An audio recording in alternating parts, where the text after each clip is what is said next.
नमस्कार दोस्तों, today's mail box में आप लोगों का बहुत बहुत स्वागत है। और आज मैं आप लोगों के सामने प्रीवियस ईयर क्वेश्चंस का डिस्कशन करने वाला हूं, जो कि पिछले कुछ सालों में आपका रेलवे के एग्ज़ाम में पूछा हुआ है। और जो कि आने वाले जितने भी रेलवे का एग्ज़ाम होगा या एसएससी का जो एग्ज़ाम होगा, उसमें आपको ये सारा क्वेश्चन कहीं ना कहीं काफ़ी इंपॉर्टेंट होने वाला है। और यहाँ से आपको क्वेश्चन देखने को ज़रूर मिलेगा। तो चलिए, समय को बर्बाद नहीं करते हुए हम लोग डायरेक्ट क्वेश्चन पे आते हैं। ठीक है, तो चलिए पहला क्वेश्चन पढ़ते हैं। पहला क्वेश्चन में लिखा हुआ है, भारत अभियान के समय महमूद गजनवी के साथ आने वाला विद्वान कौन था। भारत अभियान के समय जो है महमूद गजनवी के साथ आने वाला विद्वान कौन था। ये आप ऑप्शन में दिया हुआ है। ऑप्शन हबीब आसिम, अलबरूनी, मोहम्मद जायसी और इब्न बतूता। ये चार ऑप्शन में से कौन सा ऑप्शन आपको सही लग रहा है, आप हमारे कमेंट सेक्शन में बता सकते हैं, क्योंकि ये वीडियो आपको लाइव दिख रहा है। ठीक है, तो आप फटाफट अपना आंसर दीजिए। मेरे आंसर देने से पहले आपको आंसर देना होगा। चलिए, आंसर है आपका पता है अलबरूनी। इसका आंसर क्या है? अलबरूनी। भारत अभियान के समय जो महमूद गजनवी के साथ जो विद्वान जो आए हुए थे, उनका नाम है अलबरूनी। ठीक है, चलिए दूसरा क्वेश्चन में बढ़ते हैं। दूसरा क्वेश्चन क्या लिखा हुआ है, वाइट हाउस क्या है। वाइट हाउस क्या है? एक मंदिर है, एक विश्वविद्यालय है, अमेरिकी राष्ट्रपति का निवास स्थान है, या सेना के प्रमुख कार्यालय हैं। तो बताना है कि वाइट हाउस किसको कहा जाता है। ऑप्शन चार ऑप्शन दिया हुआ है, आपको जो ऑप्शन सही लग रहा है उसको आप कमेंट सेक्शन में बताइए। चलिए, तो इसका आंसर क्या है? अमेरिकी राष्ट्रपति का निवास स्थान। अमेरिकी राष्ट्रपति का निवास स्थान को वाइट हाउस कहा जाता है। अमेरिका में जहाँ पर राष्ट्रपति रहते हैं, राष्ट्रपति का जो भवन होता है, निवास स्थान होता है, उसको वाइट हाउस कहा जाता है। ठीक है, चलिए अगले क्वेश्चन में बढ़ते हैं। अगला क्वेश्चन क्या है, असम की राजधानी कहाँ है। काफ़ी इजी क्वेश्चन है। असम की राजधानी क्या है? तो दीमापुर, गुवाहाटी, दिसपुर या डिब्रूगढ़। ये कौन सा ऑप्शन आपको सही लग रहा है, ये आप बताइए कौन सा ऑप्शन सही है। तो ये ऑप्शन आपका है ऑप्शन नंबर सी, दिसपुर। ठीक है, असम की राजधानी क्या है? दिसपुर। चलिए अगले क्वेश्चन में पढ़ते हैं। असम का प्राचीन नाम क्या है। बहुत बढ़िया क्वेश्चन है। असम का प्राचीन नाम क्या है? यहाँ पर ऑप्शन में दिया हुआ है गुवाहाटी, प्रयाग ज्योतिषपुर, कुसुमपुर और दिसपुर। असम का जो प्राचीन नाम है वो क्या है? वो है आपका प्रयाग ज्योतिषपुर। ठीक है, चलिए अगले क्वेश्चन में बढ़ते हैं। मौलिक अधिकारों का उल्लेख संविधान के किस भाग में किया गया है। मौलिक अधिकारों का उल्लेख संविधान के किस भाग में किया गया है, ये आपको बताना है। भाग एक में, भाग दो में, भाग तीन में, भाग चार में। कौन सा ऑप्शन सही है आप लोग बताइए। कौन सा ऑप्शन सही है आप लोग फटाफट बताइए। इसका आंसर क्या होगा? भाग तीन। ठीक है, मौलिक अधिकारों का जो उल्लेख है संविधान के भाग तीन में दिया गया है। ठीक, अगला क्वेश्चन। अगला क्वेश्चन है, ठोस कोण की इकाई क्या है। ठोस कोण का जो इकाई है, यूनिट है, उसको क्या कहा जाता है। बार कहा जाता है, पास्कल कहा जाता है, एंगस्ट्रम कहा जाता है, या स्टेरेडियन कहा जाता है। चलिए फटाफट आप लोग आंसर दीजिए। चलिए, इसका आंसर क्या हो जाएगा? अस्टेरेडियन। इसका आंसर क्या हो जाएगा? अस्टेरेडियन। ठोस कोण की जो इकाई है उसका नाम है अस्टेरेडियन। अगला क्वेश्चन में बढ़ते हैं हम लोग। क्वेश्चन नंबर 7, राज्य की नीति निर्देशक सिद्धांत को किस देश के संविधान से लिया गया है। इस तरह का क्वेश्चन आपको एग्जाम में काफ़ी देखने को मिलेगा। राज्य के नीति निर्देशक सिद्धांत को किस देश के संविधान से लिया गया है। ऑप्शन में है ऑस्ट्रेलिया, आयरलैंड, कनाडा और इंग्लैंड। सही ऑप्शन को आप बताइए कौन सा आंसर होने वाला है।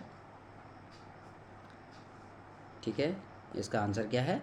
आयरलैंड। इसका आंसर क्या है? आयरलैंड। राज्य का नीति निर्देशक सिद्धांत को किस देश से लिया गया है? तो आयरलैंड से लिया गया है। चलिए अगले क्वेश्चन में बढ़ते हैं। राष्ट्रीय विकास परिषद की अध्यक्षता कौन करता है। राष्ट्रीय विकास परिषद की अध्यक्षता कौन करता है? राष्ट्रपति, प्रधानमंत्री, उपराष्ट्रपति या लोकसभा अध्यक्ष।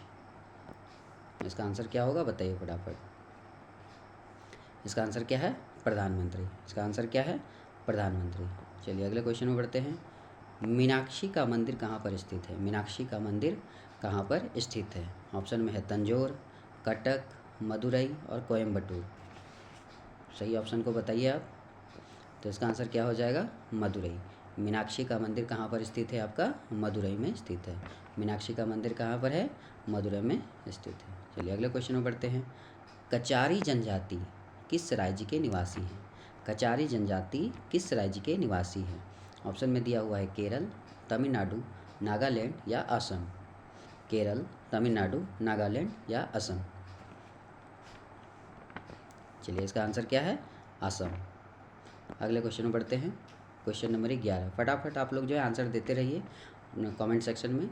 हम यहाँ पर आंसर भी आपको बहुत ही कम समय में देंगे और मेरे आंसर देने से पहले आप लोग का आंसर आना चाहिए, ठीक है। अगला क्वेश्चन है, बीबी का मकबरा किसका कब्र है? बीबी का मकबरा जो बना हुआ है उसमें किसका कब्र बना हुआ है, इसका आंसर आप लोग को देना है। ऑप्शन में क्या क्या है? औरंगजेब की पत्नी, अकबर की पत्नी, शिवाजी की माता या औरंगजेब की माता? ऑप्शन देख लिए आप लोग। औरंगजेब की पत्नी, अकबर की पत्नी, शिवाजी की माता या औरंगजेब की माता? बताना है कि इसमें बीबी का मकबरा में किसका कब्र बना हुआ है। तो इसका आंसर क्या हो जाएगा? औरंगजेब की पत्नी। औरंगजेब की पत्नी, बीबी का मकबरा जो है औरंगजेब की पत्नी का मकबरा कब्र पर बना हुआ है, ठीक है। चलिए आगे बढ़ते हैं। अगला क्वेश्चन क्या है आपका? प्राचीन ओलंपिक खेल का आयोजन सर्वप्रथम कहाँ पर हुआ था? प्राचीन ओलंपिक खेल का आयोजन सर्वप्रथम कहाँ पर हुआ था?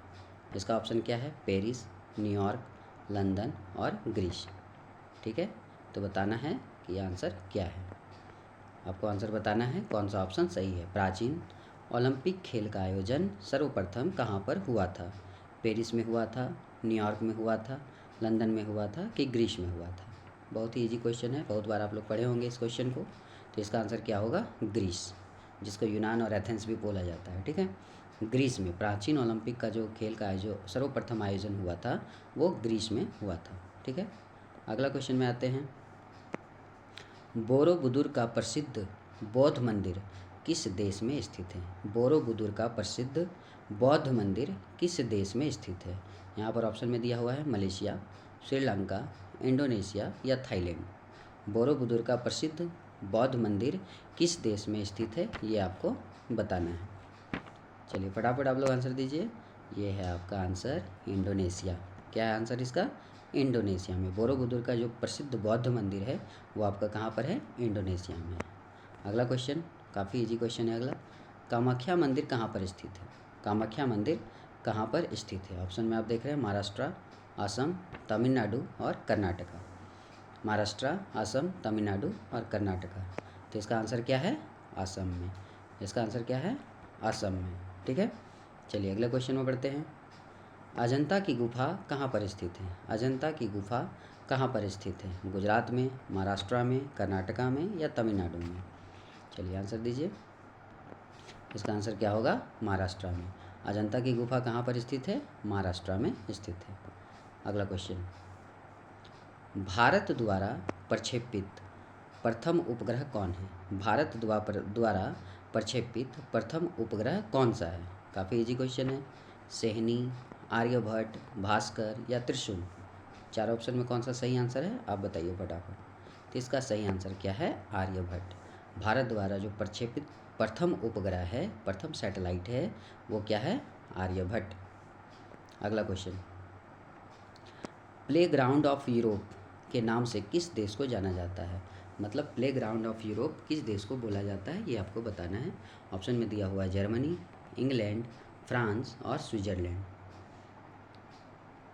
जर्मनी, इंग्लैंड, फ्रांस और स्विट्ज़रलैंड, कौन सा सही आंसर है? तो इसका सही आंसर है स्विट्ज़रलैंड, ठीक है। प्ले ग्राउंड ऑफ यूरोप किसको बोला जाता है? स्विट्ज़रलैंड को बोला जाता है, ठीक है। अगला क्वेश्चन, अमेरिकी स्वतंत्रता संग्राम का नेतृत्व किसने किया था? अमेरिकी स्वतंत्रता संग्राम का नेतृत्व किसने किया था? बहुत ही बढ़िया क्वेश्चन है और काफ़ी बार ये क्वेश्चन देखने को मिला है। अमेरिकी स्वतंत्रता संग्राम का नेतृत्व किसने किया था? George Washington, Abraham Lincoln, John of Kennedy और जॉर्ज बुश। इसमें से कौन सा सही आंसर है? ये आपका आंसर है जॉर्ज वाशिंगटन। अमेरिकी स्वतंत्रता संग्राम का नेतृत्व सर्वप्रथम किसने किया था? तो जॉर्ज वाशिंगटन ने किया था। अगला क्वेश्चन है, भारत का सबसे बड़ा जलप्रपात जोग और गरसप्पा कर्नाटक में किस नदी पर स्थित है? बहुत बढ़िया है। आप लोग तो ये वाला चीज़ पहले पढ़े होंगे कि जोग और गरसप्पा जो है कर्नाटक में स्थित है, बट ये किस नदी पर स्थित है ये आप लोग नहीं पढ़े होंगे शायद। तो किस नदी पर है ये आपको बताना है। ऑप्शन में दिया हुआ है भद्रावती नदी, शरावती नदी, गोदावरी नदी और वेगई नदी। कौन सा नदी में है ये आपको बताना है। भद्रावती नदी, शरावती नदी, गोदावरी नदी और वेगई नदी। तो इसका सही आंसर क्या है? शरावती नदी। इसका आंसर क्या है? शरावती नदी पर जो है जोग गरसोपा जो जलप्रपात हैं वो बना हुआ है। ठीक है। अगला क्वेश्चन है, काजीरंगा राष्ट्रीय उद्यान भारत के किस राज्य में स्थित है? काफ़ी इजी क्वेश्चन है, काफ़ी इजी, बहुत बार आप लोग पढ़े होंगे। काजीरंगा राष्ट्रीय उद्यान भारत के किस राज्य में स्थित है? ऑप्शन में है उत्तराखंड, महाराष्ट्र, मध्य प्रदेश और असम। उत्तराखंड, महाराष्ट्र, मध्य प्रदेश और असम। तो इसका सही आंसर क्या है दोस्तों? इसका सही आंसर है असम। इसका सही आंसर क्या है? असम। असम में काजीरंगा राष्ट्रीय उद्यान है। ठीक है। अगला क्वेश्चन है, क्यूबिज्म का सूत्रपात किसने किया था? क्यूबिज्म का सूत्रपात किसने किया था? ऑप्शन में है S K. Verma, Rakesh Mohan, Pablo Picasso और M M. Sindhu. S K. Verma, Rakesh Mohan, Pablo Picasso और एम.एम. सिंधु। तो किसके द्वारा जो है इसका सूत्रपात किया गया था ये आपको बताना है। तो इसका आंसर क्या है? Pablo Picasso. इसका आंसर क्या है? Pablo Picasso. अगला क्वेश्चन, ये भी काफ़ी अच्छा क्वेश्चन है। रणथंभौर राष्ट्रीय पार्क किस राज्य में है? बहुत इजी है, कितना बार पढ़े होंगे आप लोग पता नहीं। रणथंभौर राष्ट्रीय पार्क किस राज्य में स्थित है? इतना इजी होने के बावजूद भी ये क्वेश्चन बार बार रिपीट होता है, इसलिए बहुत आसान होने के साथ साथ इसको याद रखना भी बहुत ज़रूरी है, क्योंकि ये क्वेश्चन रिपीट होता है। रणथंभौर राष्ट्रीय पार्क किस राज्य में है? तो वो है राजस्थान, गुजरात, उत्तराखंड, तमिलनाडु। तो आपका सही आंसर क्या है ये आप लोग बताइए। आपका सही आंसर क्या है? तो इसका आंसर है राजस्थान। इसका आंसर क्या है? राजस्थान सही आंसर है। अगला क्वेश्चन, नासिक शहर किस नदी के किनारे बसा हुआ है? ये वाला भी काफ़ी इम्पॉर्टेंट टॉपिक है, आपको इसके बारे में भी जानकारी होना चाहिए कि कोई भी शहर किस नदी के किनारे स्थित है। ये वाला टॉपिक भी हम आप लोग को बहुत जल्द वीडियो अपलोड करने वाले हैं, वहाँ से आप लोग पढ़ लीजिएगा और वहाँ से एक क्वेश्चन आपको देखने को मिलेगा ही मिलेगा। ठीक है। नासिक शहर किस नदी के किनारे बसा हुआ है? गंगा नदी, कावेरी नदी, कृष्णा नदी, गोदावरी नदी। चलिए आप अपना आंसर बताइए फटाफट। तो इसका सही आंसर क्या है? गोदावरी नदी। नासिक शहर जो है किस नदी के किनारे बसा हुआ है? तो गोदावरी नदी के किनारे बसा हुआ है। अगला क्वेश्चन क्या है, लक्षद्वीप समूह कहाँ पर स्थित है? लक्षद्वीप जो समूह है वो कहाँ पर स्थित है? लक्षद्वीप समूह जो है कहाँ पर स्थित है?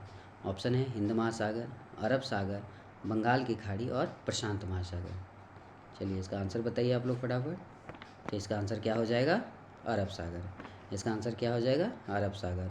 लक्षद्वीप समूह कहाँ पर स्थित है? तो अरब सागर में स्थित है। ठीक। चलिए अगला क्वेश्चन में बढ़ते हैं, चाय अनुसंधान केंद्र कहाँ पर स्थित है? चाय अनुसंधान केंद्र कहाँ पर स्थित है? ऑप्शन में है जोरहाट, दिसपुर, डिब्रूगढ़ और गुवाहाटी। बताइए आपका आंसर क्या है? तो इसका आंसर होगा जोरहाट। चाय अनुसंधान केंद्र जो है कहाँ पर स्थित है? जोरहाट में स्थित है। अगला क्वेश्चन, अगला क्वेश्चन क्या लिखा हुआ है आपका, लाल सागर का रंग लाल क्यों दिखाई देता है? लाल सागर का जो रंग है वो लाल क्यों दिखाई देता है ये आपको बताना है। लाल सागर का रंग लाल क्यों दिखाई देता है ये आपको बताना है। ऑप्शन में क्या लिखा हुआ है? हरे शैवाल के कारण, लाल पत्थर के कारण, लाल शैवाल के कारण या लाल जल के कारण। तो आपका आंसर क्या होने वाला है ये आप बताइए। तो इसका आंसर है आपका लाल शैवाल के कारण। ठीक है, लाल शैवाल के कारण लाल सागर का जो रंग है वो लाल दिखाई देता है। चलिए अगला क्वेश्चन में बढ़ते हैं हम लोग, विश्व की सबसे लंबी चौड़ी नदी कौन है? विश्व की सबसे लंबी और चौड़ी नदी कौन सी है ये आपको, लंबा भी होना चाहिए प्लस चौड़ाई भी, चौड़ाई के अनुसार से भी सबसे बड़ा नदी और लंबाई के अनुसार से भी। तो आपका कौन है? विश्व का सबसे लंबी नदी जो है आपको नील नदी माना जाता है, ये तो आप जानते ही हैं, लेकिन चौड़ा के दृष्टि से आपका नील नदी नहीं है, वो सबसे लंबी हो सकती है, चौड़ाई में नहीं। तो आपको बताना है कि वो कौन सा है। अमेजन, कांगो, बोल्गा, चाइना तो होगा, नील तो होगा नहीं, क्योंकि नील जो है सबसे लंबी नदी है, विश्व की सबसे लंबी नदी है, चौड़ी नहीं है। ठीक है, वो चौड़ी नहीं है। तो आपको यहाँ पर बताना है कि लंबी और चौड़ी होनी चाहिए, वो कौन सा आंसर है। तो इसका आंसर क्या हो जाएगा आपका? अमेजन। इसका आंसर क्या हो जाएगा? अमेजन नदी जो है विश्व की सबसे लंबी और चौड़ी नदी है। अगला क्वेश्चन है, रघुवंशम के लेखक कौन है? रघुवंशम के लेखक कौन है? प्रेमचंद, कालिदास, विशाखदत्त या शूद्रक? चलिए बताइए अपना आंसर। तो इसका आंसर क्या हो जाएगा? कालिदास। रघुवंशम के लेखक कौन है? कालिदास। अगला क्वेश्चन, असम केसरी के नाम से किसे जाना जाता है? असम केसरी के नाम से किसे जाना जाता है? अंबिका गिरी राय चौधरी, गोपीनाथ बारदोलाई, तरुण गोगोई या गिरिवर गोगोई? ठीक है, ये आपको बताना है। अंबिका गिरी राय चौधरी, गोपीनाथ बारदोलाई, तरुण गोगोई और गिरिवर गोगोई। तो इसमें से कौन सही आंसर है, ये आपको बताना है। तो इसका सही आंसर क्या हो जाएगा? अंबिका गिरी राय चौधरी। अंबिका गिरी राय चौधरी जो है असम केसरी के नाम से जाने जाते हैं। अगला क्वेश्चन है, भारत का नेपोलियन किसे कहा जाता है? बहुत बढ़िया क्वेश्चन, कई बार रिपीट हुआ है और ये क्वेश्चन आता ही, इजी है बट बहुत बार पूछा हुआ है। तो भारत का नेपोलियन किसे कहा जाता है? चंद्रगुप्त, चंद्रगुप्त मौर्य, समुद्रगुप्त या स्कंदगुप्त? किसे बोला जाता है? तो इसका सही आंसर क्या हो जाएगा? समुद्रगुप्त। इसका आंसर क्या हो जाएगा? समुद्रगुप्त। ठीक है, चलिए आगे बढ़ते हैं। सोना का अपेक्षित घनत्व कितना होता है? सोना का अपेक्षित घनत्व कितना होता है, ये आपको बताना है। सोना का अपेक्षित घनत्व कितना होता है, ये आपको बताना है। 14.20, 15.32, 19.30, 20.40? कौन सा सही आंसर है? तो इसका आंसर हो जाएगा 19.30। इसका आंसर क्या है? 19.30। चलिए आगे बढ़ते हैं। डायनेमो का आर्मेचर जो है किसका बना होता है? डायनेमो का आर्मेचर किसका बना होता है, ये आपको बताना है। काफ़ी बढ़िया क्वेश्चन है। तांबे का बना होता है, चांदी का बना होता है, टंगस्टन का बना होता है कि इस्पात का बना होता है? इसका सही आंसर क्या है? इस्पात। जो डायनेमो का जो आर्मेचर होता है वो इस्पात का बना हुआ होता है। चलिए अगले क्वेश्चन में बढ़ते हैं। गेटवे ऑफ इंडिया की स्थापना किस वर्ष की गई थी? गेटवे ऑफ इंडिया की स्थापना जो है किस वर्ष की गई थी, ये आपको बताना है। 1915 में, 1920 में, 1911 में, 1930 में? सही आंसर क्या हो जाएगा? 1911 ईस्वी में। 1911 ईस्वी में गेटवे ऑफ इंडिया की स्थापना की गई थी। ठीक है, अगला क्वेश्चन, पानीपत का तृतीय युद्ध कब हुआ था? पानीपत का तृतीय युद्ध कब हुआ था, ये आपको बताना है। इससे पहले जो है आप कमेंट सेक्शन में ये बताइए कि पानीपत का पहला और दूसरा ये युद्ध जो है कब हुआ था, ये भी आप कमेंट सेक्शन में आप हमको बताइए। और तीसरा वाला तो चूँकि यहाँ पर दिया हुआ है ऑप्शन में, पानीपत का तृतीय युद्ध कब होगा? 1757, 1759, 1761 या 1780 में? तो इसका सही आंसर क्या हो जाएगा? 1761 ईस्वी में। ठीक है, पानीपत का तृतीय युद्ध जो हुआ था आपका 1761 ईस्वी में हुआ था। अगला है, 1857 के विद्रोह में कानपुर में विद्रोहियों का नेतृत्व किसने किया था? 1857 के विद्रोह में कानपुर में विद्रोहियों का नेतृत्व किसने किया था? ऑप्शन में आपका है वीर कुंवर सिंह, नाना साहेब, लियाकत अली और एक झांसी की रानी। इसमें से कौन सही ऑप्शन है वो आपको बताना है। तो इसका सही आंसर क्या हो जाएगा? नाना साहेब। 1857 का जो विद्रोह हुआ था उसमें कानपुर में विद्रोहियों का जो नेतृत्व करता थे उनका नाम था नाना साहेब। अगले क्वेश्चन में बढ़ते हैं। अगला क्वेश्चन है, फ्यूहरर के नाम से किसे जाना जाता है? फ्यूहरर के नाम से किसे जाना जाता है? महात्मा गांधी को, मुसोलिनी को, लेनिन को या हिटलर को? चलिए अपना आंसर बताइए फटाफट। तो इसका आंसर क्या हो जाएगा? हिटलर। हिटलर को जो है फ्यूहरर के नाम से जाना जाता था। ठीक है, हिटलर को जो है फ्यूहरर के नाम से जाना जाता है, ये आपको पता होना चाहिए। अगला क्वेश्चन क्या है, विधान परिषद धन विधेयक को अपने पास अधिकतम कितने दिनों तक रोक सकता है? ये भी बहुत बढ़िया क्वेश्चन है, ये भी बार बार रिपीट होता है इस तरह का क्वेश्चन। विधान परिषद जो है धन विधेयक को अपने पास अधिकतम कितने दिनों तक रोक सकता है, ये आपको बताना है। 6 दिन के लिए, 8 दिन के लिए, 10 दिन के लिए या 14 दिन के लिए? तो इसका सही आंसर क्या हो जाएगा? 14 दिन के लिए। इसका सही आंसर क्या हो जाएगा? 14 दिन के लिए। अगला क्वेश्चन है, महाभाष्य का संबंध किससे है? महाभाष्य का संबंध किससे है? राजनीति से, व्याकरण से, दर्शन से या सामाजिक से? चलिए फटाफट आंसर दीजिए। इसका आंसर हो जाएगा व्याकरण से। ठीक है, महाभाष्य का जो संबंध है वो किससे है? व्याकरण से। अगला क्वेश्चन क्या है? सार्क का पहला अध्यक्ष कौन था? सार्क का जो है पहला अध्यक्ष कौन था? सार्क का पहला अध्यक्ष कौन था, ये आपको बताना। ठीक है, सार्क का पहले south Asian association for regional cooperation, इसका फुल फॉर्म होता है south Asian association for regional cooperation, ये होता है सार्क का फुल फॉर्म। और इसका पहला जो अध्यक्ष था वो कौन था, ये आपको बताना है। इसका आंसर क्या हो जाएगा? एच एम इरशाद। सार्क का पहला अध्यक्ष कौन था? HM इरशाद। चलिए अगला क्वेश्चन में बढ़ते हैं। भारत में सर्वप्रथम पेट्रोलियम की खोज कहाँ हुई थी? भारत में सर्वप्रथम पेट्रोलियम की खोज कहाँ हुई थी? काफ़ी इजी क्वेश्चन है। डिगबोई, गुवाहाटी, दियापुर या दिसपुर? तो इसका आंसर क्या हो जाएगा? डिगबोई में। ठीक है, भारत में सर्वप्रथम पेट्रोलियम की खोज कहाँ हुई थी? डिगबोई में हुई थी। अगला क्वेश्चन, गेहूं का अग्रणी उत्पादक देश कौन सा है? गेहूं जो है सबसे ज़्यादा कहाँ पर उत्पादन होता है, ये आपको बताना है। कनाडा में, भारत में, ब्राज़ील में या चाइना में? तो इसका आंसर क्या हो जाएगा? चाइना में। ठीक है, चाइना में सबसे अधिक गेहूं का उत्पादन होता है। अगला क्वेश्चन है, गोंडवाना कोयला क्षेत्र किस राज्य में स्थित है? गोंडवाना कोयला क्षेत्र किस राज्य में स्थित है? उत्तर प्रदेश, पास्कल, मध्य प्रदेश या गुजरात? चलिए इसका आंसर क्या हो जाएगा? इसका आंसर हो जाएगा मध्य प्रदेश में। ठीक है, इसका आंसर क्या हो जाएगा? मध्य प्रदेश। ठीक है दोस्तों, आज 42 क्वेश्चन किए। फिर अगला वीडियो में आप वेट कीजिए। अगला वीडियो में फिर से इसी तरह का प्रीवियस ईयर क्वेश्चन लेके आने वाले हैं, जो कि आने वाले एग्ज़ाम में आपके लिए काफ़ी इंपॉर्टेंट होने वाला है। ठीक है, तब तक के लिए धन्यवाद।